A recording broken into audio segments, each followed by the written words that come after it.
Welcome back to the show, everybody. We got a great one lined up for you today. What the problem is, we're going to talk about it, and we're going to talk about it. Giant companies are proving what the problem is because they're looking to hire to solve their own issues. El Salvador Bitcoin. How about El Salvador and Algorand? Ripple partner in the Philippines is paying off big time, and we'll get into that. Ripple and Chris Larsen file a new letter. Can you say deadlocked? Things are coming to a head, ladies and gentlemen. The judge ordered in-camera review and what's in those documents, ladies and gentlemen. And we may have some thoughts on that. Words from Brad Garlinghouse after yesterday's hearing that you need to know. Raoul Pal from Real Vision has a great talk with BitBoy. And guess what? It's straight fire for XRP, ladies and gentlemen. Don't believe it. It's still true. Roll that beautiful intro. This is Digital Perspectives with Brad Kimes. Subscribe for new content notifications. Now, here's Brad Kimes. Come on in. Welcome back to the show, everybody. You can follow me on Twitter at BackupBradleyAbove at the top of the screen and everything that we're talking about here today. $2.134 trillion cryptocurrency market cap this morning. Lots more money in the market this morning than yesterday. The market is up almost 2%. And if we look at the numbers this morning, 47,000 plus. Bitcoin still sitting a little still, but you know how that goes. It could move over 50,000 in about 3 seconds. So Ethereum at 3,500 plus. Cardano at 282, holding strong this morning. XRP at $1.19. Look at this, 4.54 on the 24-hour, 4.48 on the 7-day. All of those gains are overnight and from yesterday. Just before the hearing, we saw XRP surge to $1.23.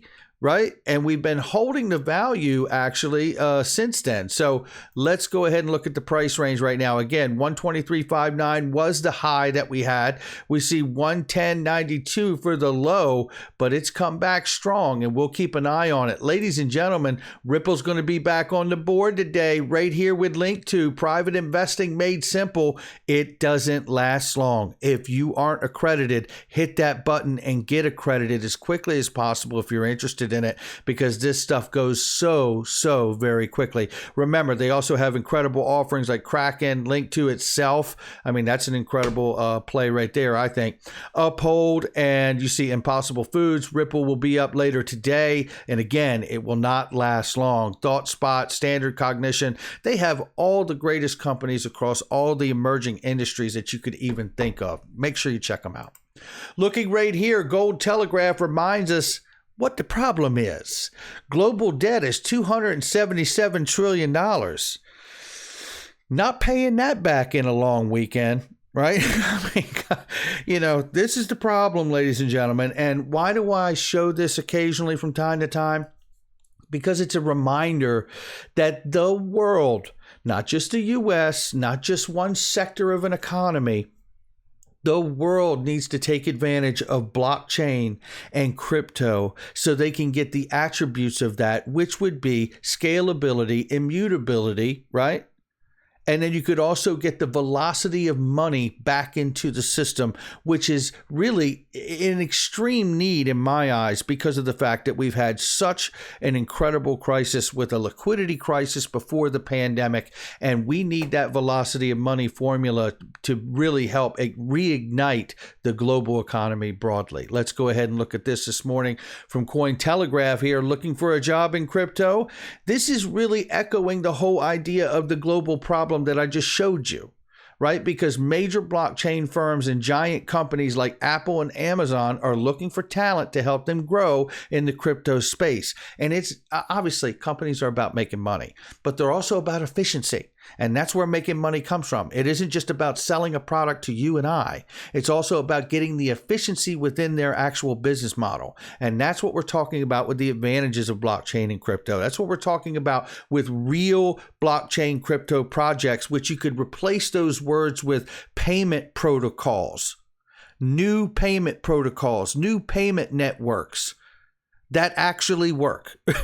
Okay, that's what we're looking at here. When I hear blockchain or crypto, I think payment network, and does it really do what it says it can do, right? And I see here that Apple and Amazon are obviously moving forward because they understand what the efficiency will do for their model. They're not the only one. Let's scale back to the globe. We know El Salvador has recently dealt with Bitcoin, wanting to making that legal tender for their citizens. But guess what they're choosing to do? And shout out to Michael Arrington for this. But this is Algorand says El Salvador is working with Koi banks to leverage Algorand for government blockchain infrastructure. This is exactly what I just got done talking about. The immutability, the scalability, the efficiency, the bringing the velocity of money back into the equation of the economy, how quickly we can move that money from place to place really brings us to a level of not having to hold so much dormant capital that we hear Ripple talk about all the time. Remembering not long ago back in May, I believe it was, we saw a picture of Michael Arrington, the gentleman from Algorand, and Brad Garlinghouse all hanging out together. Just a side note. Looking right here, Ratha Conman says, released today, Ripple partner Novati's FY21 report shows Ripple use in the Philippines already producing revenues and lots of new partnerships. Proof's in the pudding, ladies and gentlemen. Proofs in the partnerships and proofs in the actual application of the tech. This is what we're talking about on global scale. No doubt about it. Let's take a look here. You can see this is the actual document that Ratha Conman, by the way, if you're not following Ratha Conman, I would follow him because he puts out incredible stuff. Enables businesses to pay and be paid from any device, anywhere, from corner stores and startups to global organizations. Our solutions will unlock your ambitions. There you go. I mean, this is what's going to take place all around the world, not just in one area like the Philippines or the APAC region. It's going to happen all around the world. And I do believe it largely leans into why we're in the middle of this case with the SEC, because Ripple and XRP actually do what they say they can do, and they have done what they say they wanted to do, which is achieve widespread adoption. And I believe that's why all of this has got us in the middle of a case, so we can actually legally vet the company and the asset and get a definition of what this new technology payment protocol is, because as Cryptopolis once said on this show long ago, you cannot regulate or legislate what you have not defined. Ripple and Christian Larson file a letter requesting permission to file a combined letter motion regarding an unidentified discovery dispute on which they have reached an impasse with the SEC. Brad Garlinghouse is not a part of this filing. I do know that Jeremy Hogan makes a great comment here, and shout out to him. And he's got a new video after the hearing. You should go check that out. The only thing I can think of, he says, of this issue must be only related to the discovery from 2013, 2014. That would explain why Garlinghouse is not involved. Not a surprise to find that they're at an impasse, which means basically a deadlock, right? So there's going to have to be something settled between that and the court. So we'll see. But really great observation by Jeremy that it may have been prior to Brad Garlinghouse's involvement there. Looking here, there's more information that we need to take away from this. John Deaton, shout out to John Deaton. This guy is amazing. The Ripple attorneys seem to almost guarantee that the Bitcoin, Ether, and XRP documents that the SEC refuses to turn over will absolutely exculpatory and potentially end the case. It's almost as if the Ripple defense team knows something the public doesn't. Yes, it is almost that. And I said, I agree, John Deaton. And we do know some of the Ripple lawyer team used to work at the SEC. Tick, tock, tick, tock. Michael McDaniel shows us right here, who is an incredible Hall of Famer right here. You know, you can see some of the history of these people out here. You know, Jorge Tenreiro, right? Looky there. You can see his background, right? And then he shares this too. Clearly Gottlieb, Steen, and Hamilton. He starts showing the documents. This guy is no joke. Michael McDaniel is the gentleman who actually broke the Bank of America patent when that originally came out. And that brought Brad Garlinghouse on Bloomberg to address that actual rumor that came out, which is really a trumor. Yeah. So look in here, we are with you, Brad Garlinghouse. Yeah, this has been clear. And from the start, he made a post yesterday. Let's take a look at this. It says, this has been clear from the start. The SEC lawsuit isn't just about Ripple. It's about what impossible standards of fair notice and due process through regulation by enforcement can do to crypto innovation.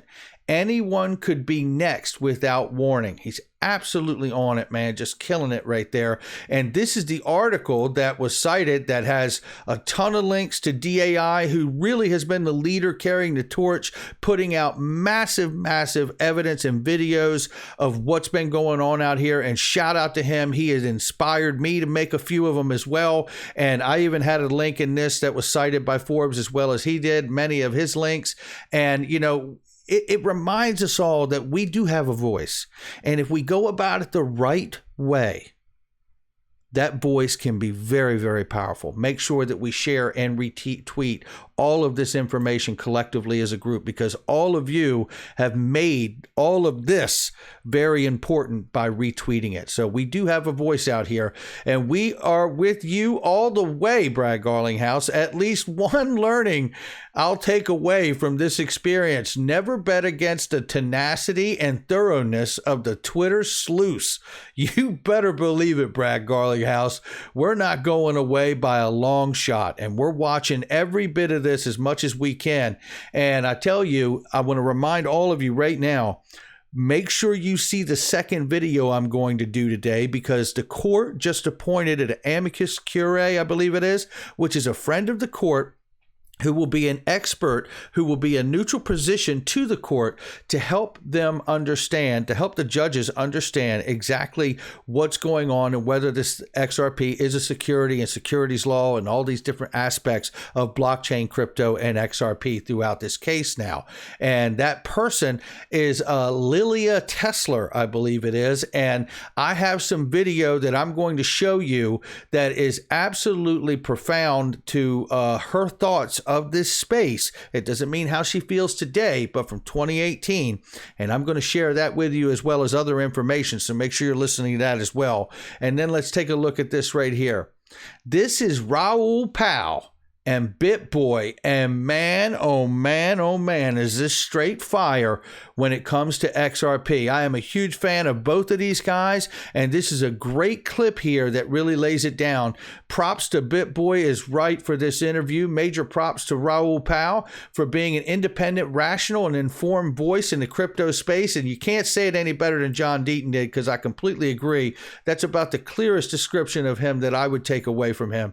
If I had to pick a crypto ambassador to act as a liaison with the legacy financial world, it's Raoul. Completely agree. Shout out to both of those gentlemen. Take a listen to this clip. What's interesting about XRP is there is quite a lot of use cases. Now, I know a bunch of Bitcoin people hate it. It's not decentralized enough. I don't care. It's, are people using it? Yes, a lot more than most people realize. And what's amazing about this setup is you can't buy us on any of the exchanges. And it's not in the Bitwise ETF. The Bitwise ETF is now $1 billion. The Bitwise index is, the top 10 index is $1 billion. So the moment XRP is freed, they have to buy a few $100 million of it, as everybody else can, because the exchanges will have it back. So you're setting up for a hell of a nice run if this clears up. How about that one? How about that one? And then amplify that to the other funds out here who are going to want to be a part of it. Not just the top one that he's talking about, all the other funds that are going to want to position in this.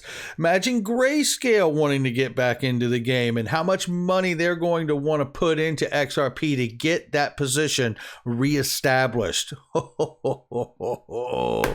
There is something setting up for a massive, massive explosion. opinion, not financial advice, but it's damn sure my personal opinion.